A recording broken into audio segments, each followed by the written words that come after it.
여러분, 오늘 우리가 읽었던 이 본문을 보면 이 앞을 보지 못한 맹인이 오늘 본문에 등장합니다. 이 사람은 태어난 이후에 자라면서 어떤 사고나 어떤 질병으로 시력을 잃은 것이 아니라 나면서부터 그는 볼 수 없었습니다. 물론 이 시각 장애를 가진 사람들도 이 햇볕 아래에서 따뜻함을 느끼는 데는 아무런 어려움이 없어요.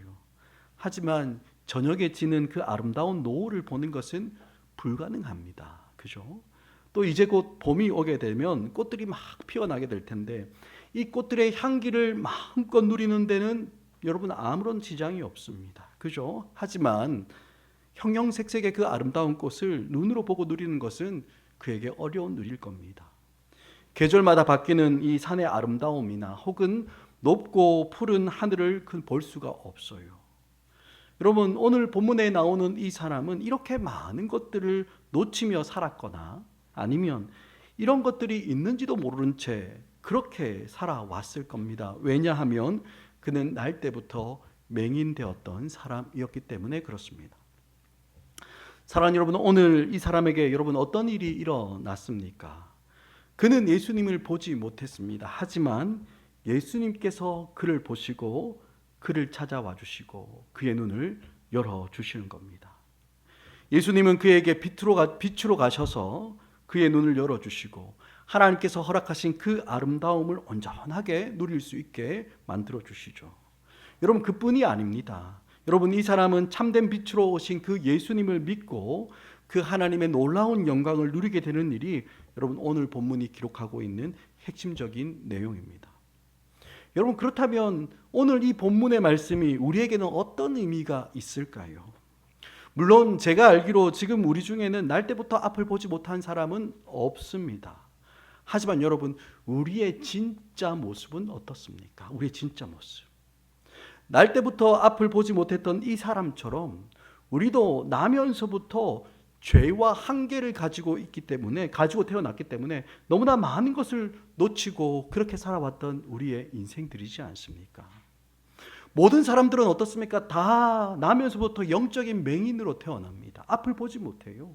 그래서 어떻습니까? 하나님을 모르는 것은 물론이고 우리가 이 땅을 어떻게 살아가야 하는지도 모릅니다. 그래서 모든 관심을 어디에 두고 살아갑니까? 돈을 많이 벌고 편안하게 이 땅에 사는 것에 모든 관심을 두고 살지 정말 우리 인생의 참된 주인이신 그 하나님에 대해서는 어떻습니까? 관심이 없습니다. 그러니 이 짧은 인생을 사는데도 마치 우리가 사는 이 땅이 전부인 것처럼 그렇게 살아가는 겁니다. 이처럼 여러분, 모든 사람들은 나면서부터 제대로 보지를 못합니다. 하나님을 보지 못하고 하나님이 계신다는 것도 모르는 채 그저 이 땅에 다 함몰되어서 그렇게 살아가고 있는 거예요. 예수님이 이 땅에 오심으로 하늘과 땅이 열렸다는 그것도 알지 못하고 그 하나님을 누리지도 못하고 참여하지 못한 채 그렇게 살아갑니다. 나면서부터 하나님을 알지 못하고 보지 못했으니까 그것이 너무나 당연하다고 여기며 사는 겁니다. 여러분, 이것이 사람인 우리가 가지고 있는 한계인 겁니다.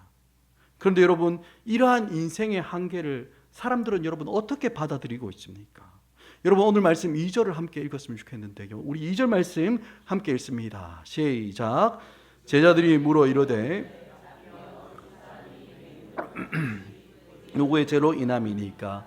자기니까? 그의 부모이니까? 여러분, 이제 막 읽었던 이 제자들의 질문은 누군가의 불행, 누군가의 고통을 바라보는 이 세상의 보편적인 관점을 너무나 잘 보여주고 있는 말씀입니다. 예수님 당시 1세기에 살았던 사람들이 가졌던 그런 시각이기도 하지만 동시에 여러분, 사실 오늘 이 시대를 살아가는 사람들이 우리가 가지고 있는 시각이기도 합니다. 물론 날 때부터 보지 못한 그 장애를 가진 사람들을 향해서 여러분, 애처로운 마음은 우리는 다 가지고 있습니다. 하지만 사람들의 주된 관심은 도대체 이 사람이 이렇게 된 이유가 무엇이냐, 여기에 다 몰려 있는 거예요.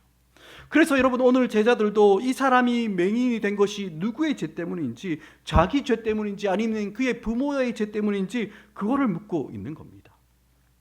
사랑하는 여러분, 우리가 살아가는 이 시대도 마찬가지이죠. 어떤 일이나 문제를 대할 때 여러분, 우리는 늘 관심을 어디에 둡니까? 원인이 무엇이냐? 여기에 다 관심을 두고 삽니다. 일어난 일의 그 원인을 파악하고 그 원인을 딱 제거함으로 자기의 문제를 해결하려고 접근하는 겁니다. 그래서 늘 사람들이 어떤 어려움이나 문제를 만날 때 제일 먼저 외치는 소리가 무엇입니까? 원인부터 찾겠다는 겁니다. 원인부터 명명백백하게 밝히겠다라는 거, 그거부터 이야기하고 시작하는 겁니다. 하지만 여러분, 정작 우리가 살아가는 이 세상 여러분 어떻습니까? 모든 것의 원인을 명명백백하게 다 밝힐 수 있습니까? 안 그래요. 그죠? 우리가 살아가는, 우리가 경험하는 모든 일들에 대해서 인과관계를 우리는 다 찾아낼 수 있어요. 여러분, 그렇지 않습니다. 우리도 이미 경험해봐서 알겠지만 원인을 밝힐 수 없는 일이 얼마나 많은지 모릅니다. 우리의 인생과 이 세상은 우리의 머리로, 우리의 이성으로 다 이해하고 해석할 수 없을 때가 훨씬 더 많이 있습니다. 물론 그 원인을 밝힐 수 있는 일들도 있어요. 하지만 도무지 이해할 수 없는 일들이 여러분 참 많이 있다는 거, 여러분 그것도 우리에게 사실이지 않습니까? 여러분 어떻습니까? 우리는 나름대로 최선을 다하고 열심히 일을 합니다. 하지만 이상하게도 경제적인 어려움이 우리에게 찾아오지 않습니까? 건강을 위해서 우리 운동도 하고요, 식습관도 바꾸고 생활도 규칙적으로 하고 몸에 좋다는 거 다 하는데도 갑자기 아픔도 찾아오고 질병도 찾아와서 고통받는 경우가 얼마나 많습니까?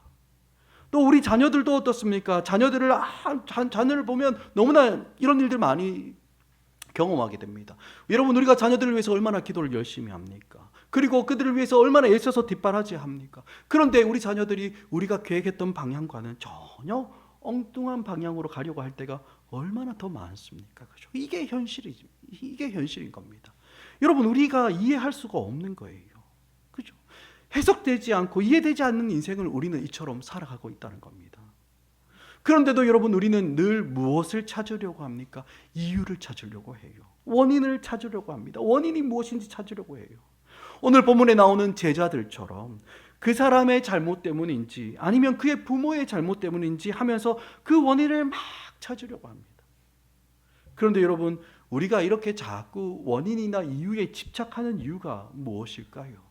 다른 게 아니라 다른 사람을 정죄하고 다른 사람 탓을 돌리려고 하는 그 마음 때문에 그렇습니다. 그 문제에 대한 책임이 나에게 있는 것이 아니라 다른 사람이나 혹은 다른 일에 있다는 것을 찾아서 그 사람에게, 누군가에게, 내가 아닌 다른 사람들에게 책임을 지우고 원망하고 정죄하려고 하는 것, 여러분 우리가 가지고 있는 그것이 본성입니다. 여러분 단순하게 생각해 보면 어떻습니까? 여러분 첫 번째 사람 아담과 하와, 여러분 그들이 죄를 짓고 난 이후에 어떻게 반응했습니까? 사실 아담은 하와를 너무너무 좋아했습니다. 아담이 하와를 처음 봤을 때 여러분 뭐라고 이야기했는지 기억하십니까?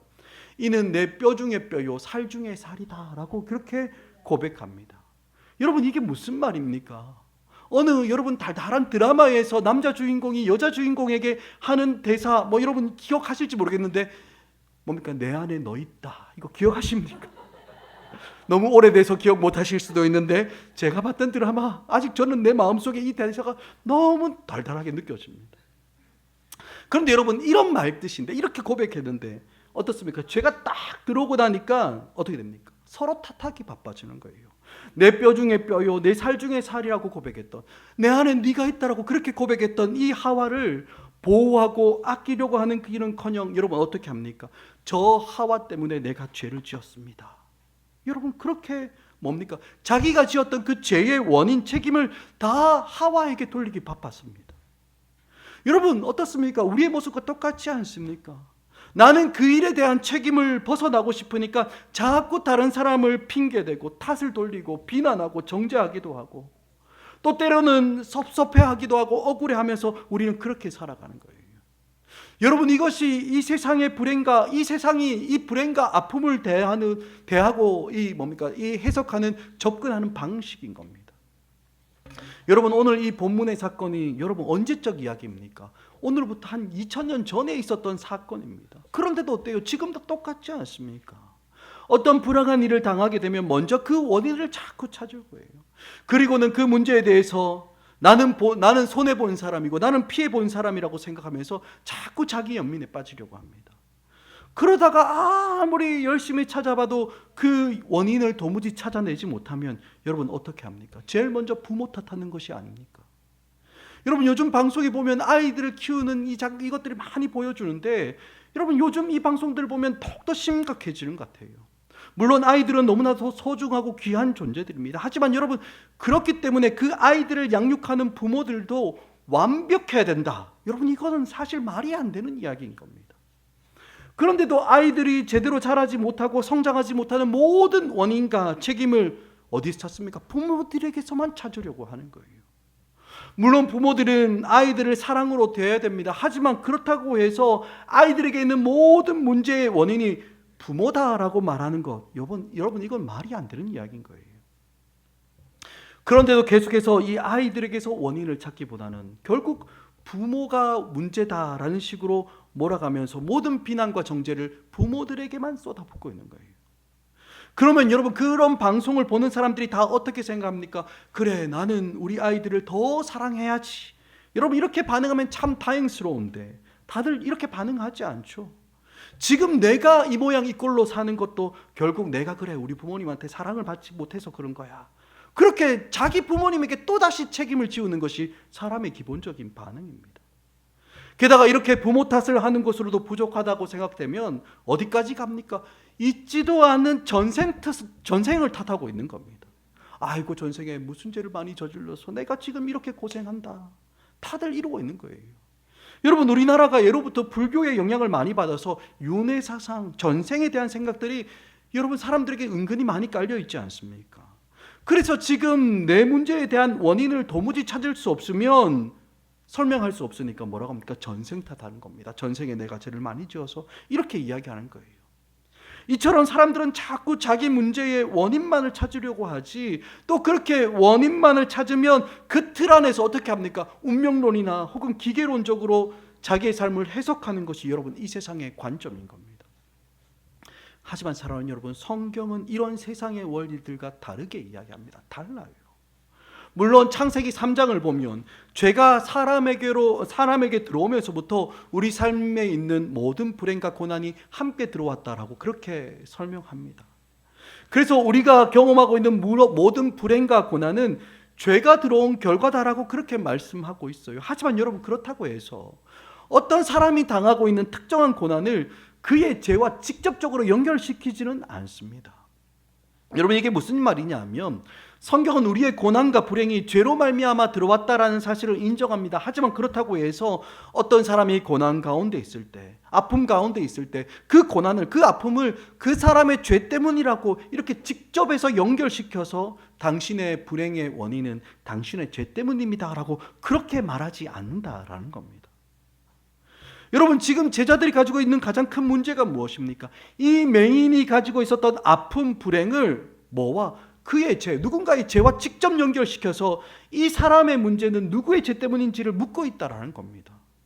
그러니까 이 세상과 똑같은 관점을 가지고 예수님께 질문하는 것이 제자들의 심각한 문제인 겁니다. 그런데 여러분 이런 문제점, 이런 제자들의 문제점을 우리도 똑같이 가지고 있는 거예요. 여러분 예전에 저는 몸이 컨디션이 좀 안 좋거나 이렇게 힘들면 잘 웃었습니다. 히히히 거리면서 잘 웃었어요. 요즘에는 그렇지 않은데 예전에는 아플수록 괜찮다 하고 그렇게 웃었습니다. 제가 왜 그런지 가만히 스스로 좀 생각해 보니까 제가 어릴 때 아프거나 하면 어머님이 옆에 오셔서 기도도 해주시고 잘 간호해 주셨습니다. 그런데 꼭 제가 누워있는 그 머리맡에 와서 한마디를 딱 더 붙였어요. 무슨 말이냐 하면 정원아 혹시 네가 죄 지은 거 있는지 한번 살펴봐라. 그리고 회개해라. 이렇게 말씀해 주시는 거예요. 그런 이야기를 계속해서 듣다 보니까 저는 아프고 힘들면 내가 죄를 지어서 그런가 보다 하는 생각이 은연중에 쓱 깔려 있는 겁니다. 그래서 아플 때면 더 괜찮은 척, 안 아픈 척하고 잘 웃고 다녔던 겁니다. 왜? 아프면 내가 죄 지은 거게 되니까. 그렇죠. 죄 지은 사람이 되니까. 물론 지금은 안 그렇습니다. 아프면 오만상 아픈 티를 다 질질 내고 아이고 죽겠다 하고 그렇게 다녀요. 그게 더 큰 걱정이죠. 엄살이 더 센 게. 하정아요 여러분이죠. 문제는 여러분 다른 사람들에게 이런 식으로 대하면 안 된다라는 겁니다. 다른 사람들에게. 주님은 우리에게 다른 사람들이 고난 가운데 있을 때, 불행을 당하고 있을 때 여러분 어떻게 하라고 말씀하셨습니까? 우는 자들과 함께 뭐 하라고요? 울라고 말씀하셨어요. 웃는 자들과는 함께 웃으라고 그렇게 말씀하셨습니다. 그런데 이런 인격적 관계는 다 무시한 채로 문제만 분석하고 원인만 찾는 그런 세상의 방법으로는 여러분 다른 사람들과의 관계가 다 망가지고 깨뜨려지는 겁니다. 여러분 그러니 이렇게 살아서는 안 되는 거죠.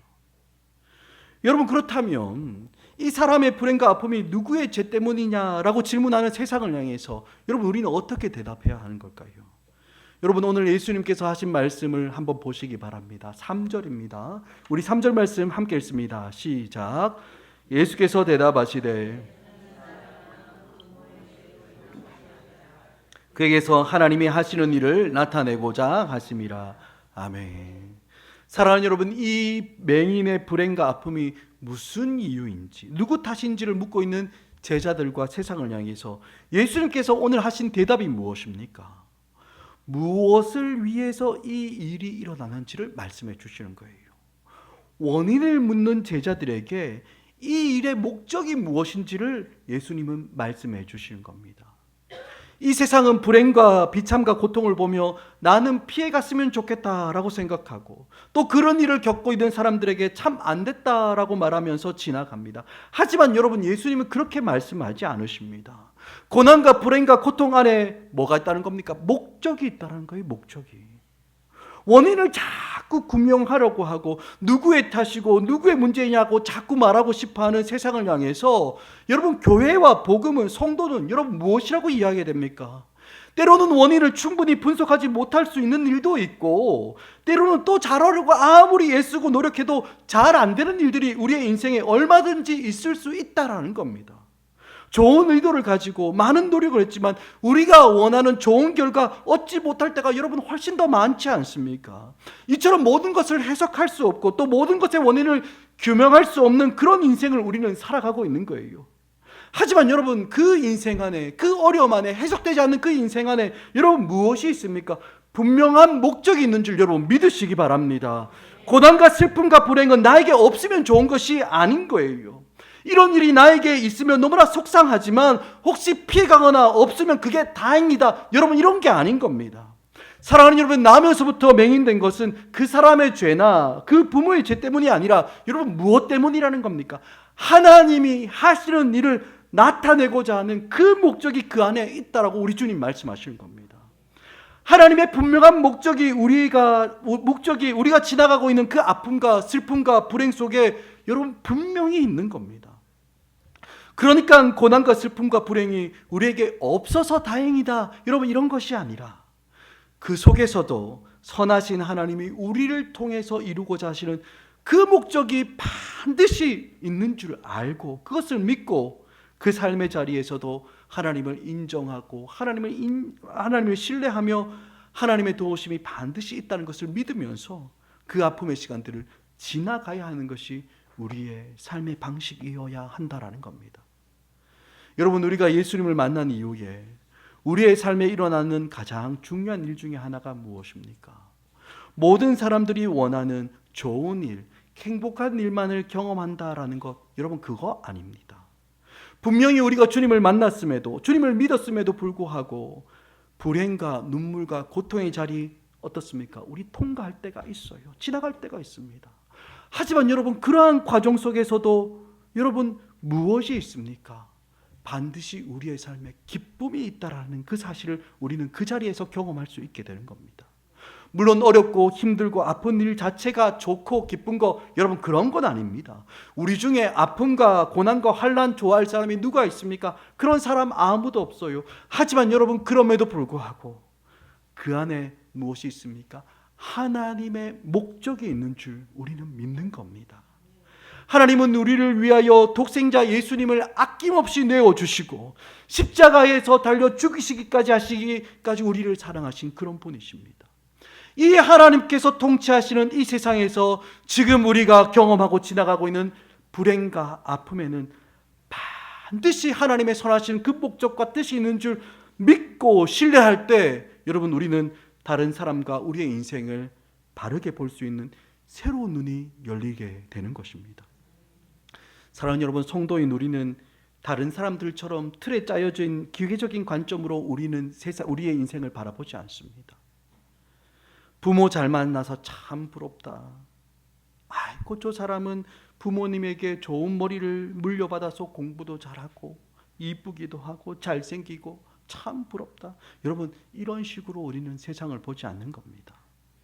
비록 다른 사람들이 다 가지고 있는 것들 나에게 없을지라도 지금 이 세상을 다스리시는 살아계신 하나님께서 우리를 향한 선하신 그 목적을 가지고 계신다라는 것, 그것을 믿는 그 믿음의 눈이 딱 열리고 나면 우리의 불행, 아픔, 슬픔을 해석하는 관점이 완전히 달라지게 되는 겁니다. 여러분 그러면 어떻게 달라지는 겁니까? 우리 눈이 이 땅의 것들에게만 매이지 않게 되는 겁니다. 이 세상의 방식과 논리에만 매이지 않고 하늘과 그 땅이 연결되어 있다는 것을 우리가 보게 되고 알게 되는 거예요.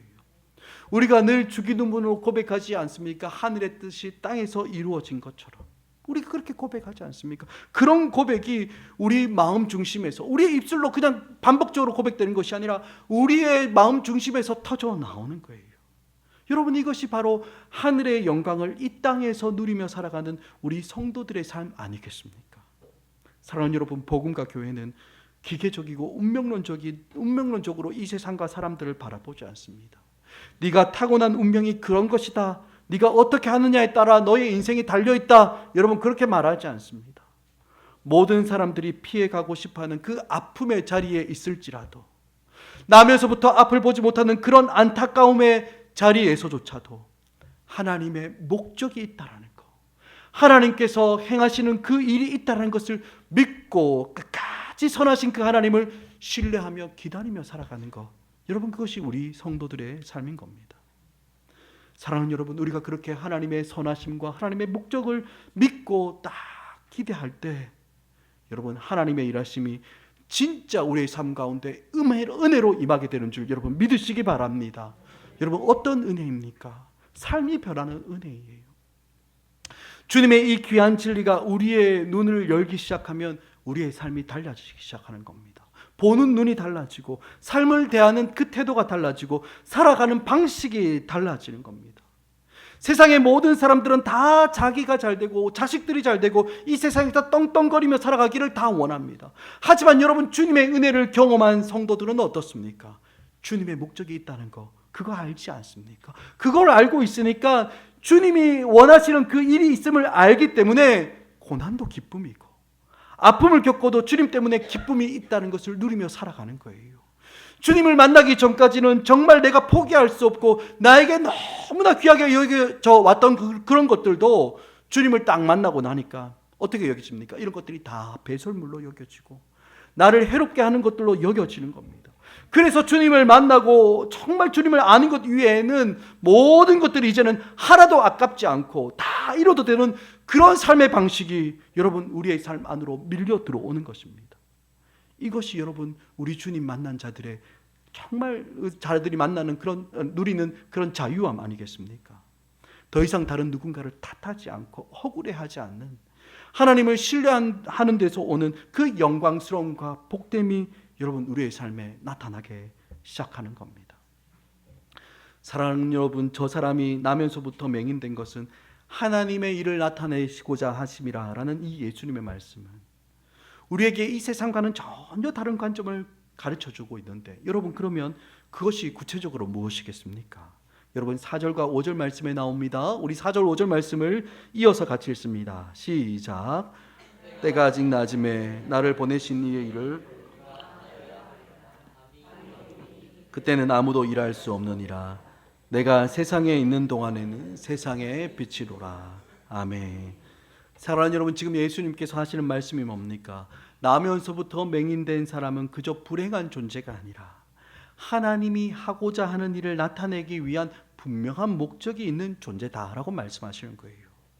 그런데 하나님께서 언제 그 일을 하신다라는 겁니까? 낮에 하신다는 거예요. 낮에.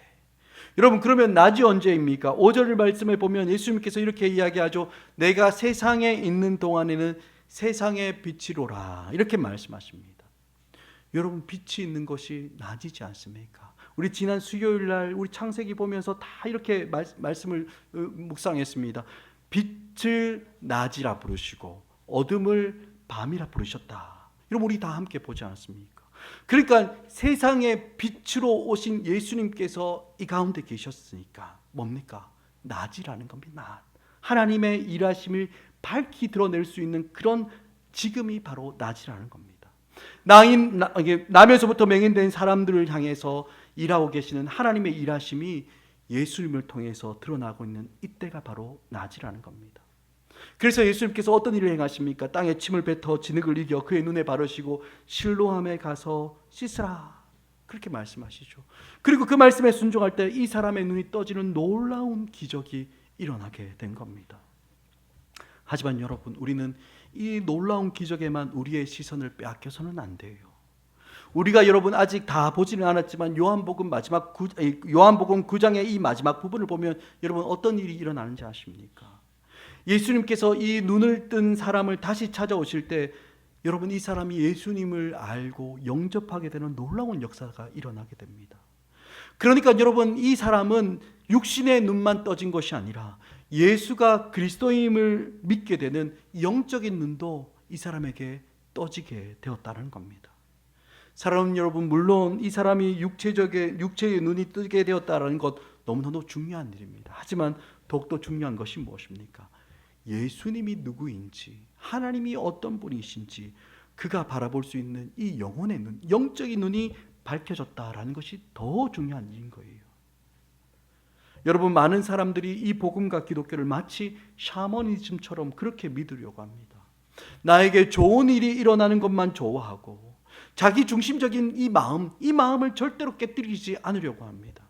그래서 신앙생활을 한다고 하지만 나의 필요와 욕심을 채우는 도구로만 자기 신앙을 생각하는 겁니다. 급기야는 하나님도 도구로 생각하고 도구로 여기는 거예요. 하나님을 어떻게 생각합니까? 내가 필요할 때 딱 주머니에서 딱 빼서서 사용하는 도구로 여기며 살아가는 겁니다. 정말 하나님과 동행하는 것이 무엇인지, 하나님과 함께 하며 살아가는 것이 무엇인지를 모르는 거죠.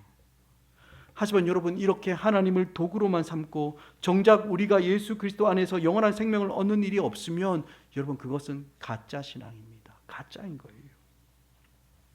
사랑하는 여러분, 오늘 예수님은 내가 세상에 있는 동안 낮이다라고 말씀하셨습니다. 소경이 눈을 뜨고 보지 못하는 자가 보게 되는 놀라운 하나님의 역사심이 일어나는 낮이다라고 주님 말씀하십니다. 이미 구약의 이사야 선지자를 통해서 말씀하신 것처럼 흑암에 행하던 백성이 큰 빛을 보고 사망 그늘의 땅에 거주하던 자에게 빛이 비추어져서 눈이 열리고 보기 시작하는 그런 놀라운 역사가 세상에 매여 있고 정욕에 매여 있고 죄에 매여 있고 정말 사망에 매여 있던 사람들이 정말 자유를 얻게 되고 이 모든 얽매인 것에서 끊어지는, 자유케 되는 그 회복과 새로움의 역사가 여러분 지금 예수님을 통해서 일어나고 있는 것입니다.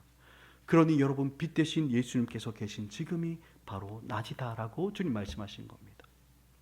여러분, 그렇다면 지금 우리가 살아가고 있는 이 시대는 오늘은 낮일까요? 밤일까요?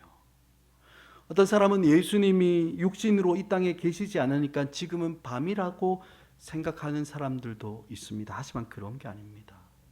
여러분, 예수님께서 육신을 가지고 이 땅에 오셔서 죽으시고 부활하심으로 우리를 위하여 구원을 완성하신 그 구원 사역의 여러분 가장 확실한 증거가 무엇입니까? 성령님이시지 않습니까? 성령님. 그래서 주님께서 성령을 우리에게 부어주셨을 때 물론 예수님은 승천하심으로 더 이상 몸으로 이 땅에 계시지는 않지만 성령을 우리가 무엇으로 부릅니까? 예수의 영이라고 부르지 않습니까? 예수의 영이신 성령께서 우리 속에 오셔서 지금도 일하고 계시니까, 여전히 오늘도 일하고 계시니까 여러분, 지금도 우리 주님께서 일하시는 낮인 줄 여러분 믿으시기 바랍니다. 여러분, 지금 낮입니다. 낮. 그러니 여러분, 우리가 눈을 감고 살아갈 이유가 없는 그런 시기인 거예요. 눈이 열려야 하고 보여야 하고 깨달아야 하고 변화와 다름이 우리의 삶에 드러나게 되는 그런 낮을 우리는 지금 살아가고 있는 겁니다. 하지만 분명한 것이 있습니다. 무엇입니까? 일하지 못하는 때가 반드시 온다는 거예요. 밤이 온다는 겁니다.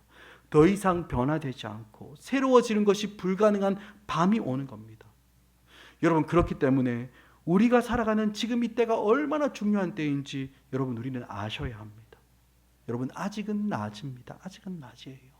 주님이 몸을 찢고 피를 쏟아서 정말 먼지와 같고 티끌 같고 전혀 자격 없는 우리가 정말 이 짧은 인생을 살아가면서 하나님의 참된 영광이 무엇이고 존귀가 무엇이고 그분의 아름다움이 무엇인지를 깨닫게 하시고 눈을 뜨게 하여 보여주시는 낮을, 여러분, 이 은혜의 시간을 우리는 지금 살아가고 있는 것입니다. 여러분, 그렇기 때문에 이 빛 대신 예수 그리스도로 인해 눈을 뜨게 된 우리는 그저 이 땅에서 자식을 잘 낳고 잘 기르고 무병장수하며 남 부럽지 않은 그런 적당한 성공을 하면서 살아가기만 하면 되는 그런 사람들이 아닌 겁니다. 비록 세상이 보기에는 마치 실패한 사람처럼 보이고 세상이 자랑할 만한 그런 거리들이 우리에게 좀 부족하다 할지라도 하나님께서 우리를 향한 놀라운 계획과 목적이 있기에 우리가 아픔과 어려움의 자리를 지나는 줄 우리는 알아야 하는 겁니다. 우리의 삶에 고통이 해결되고 문제가 사라지고 아픔과 슬픔이 해결되어야만 행복한 것이 아닙니다.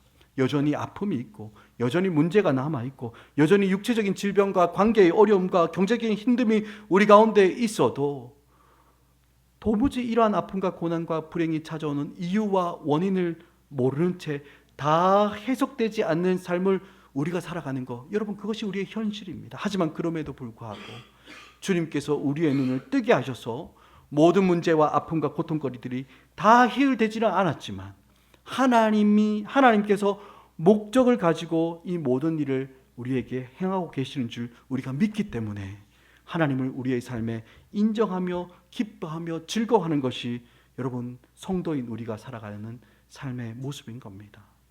물론 우리가 지나가고 있는 이 고통스러운 시간이 마냥 기쁘지는 않지만 우리를 향한 하나님의 목적이 있다는 것을 알기에 그 안에 참된 자유를 누리며 살아가는 겁니다. 이 땅을 살아가는 삶의 방식이 이전과는 완전히 달라지게 되는 겁니다.